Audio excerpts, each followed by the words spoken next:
7 days of war in Ukraine, 7 days of terroristic attacks on civilians. Cruise missiles, cluster bombs, rockets and artillery are shelling peaceful districts. The day began with heavy bombing in Kharkiv. Russian occupiers cannot confront the Ukrainian army, so they are aiming at civilians. And moreover, the bloody tactics of Russian terrorists are to destroy the most vulnerable objects. They are killed and wounded. At night, Russians dropped bombs on Zhytomyr. Several houses were destroyed and the maternity ward nearby was damaged. 2 people died, 16 were injured. In Mariupol today, Russian terrorists also attacked maternity ward, but the doctors continue to work. We are helping births, operating, curing. 3 babies were born today. The life goes on. We are talking about the stoicism of Ukrainian people, but Ukrainian women and Ukrainian children are in deep fear because of bombs and missiles which are going from the sky. And Ukrainian people are desperately asking for the West to protect our sky. We are asking for the no-fly zone. We are saying in response that it will trigger World War III. But what is the alternative, Mr. Prime Minister?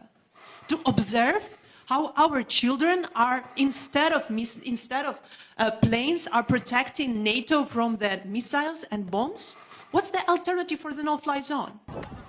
Despite lack of military help, people defend their cities even with bare-hand barricades and Molotov cocktails. In Starobilsk and Energodar, people are preparing to meet Russian occupiers. They're actually blocking the movement of the convoys with everything they have.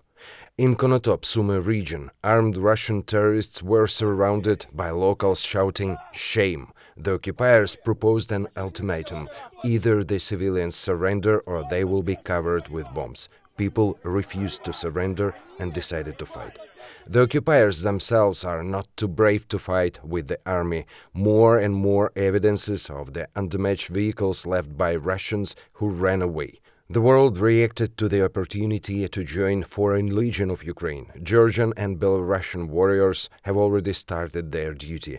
Japanese, Swedish, American, Dutch and British veterans are on the way. Former soldiers gather at the embassies of Ukraine all over the world and volunteer to help in the battle against terrorists. My dear Ukrainians, the time will come when we can have a rest. But this is after the war, after the victory. In our peaceful country, Ukraine. I ask you all to care of your loved ones. I admire you. The whole world stands for you.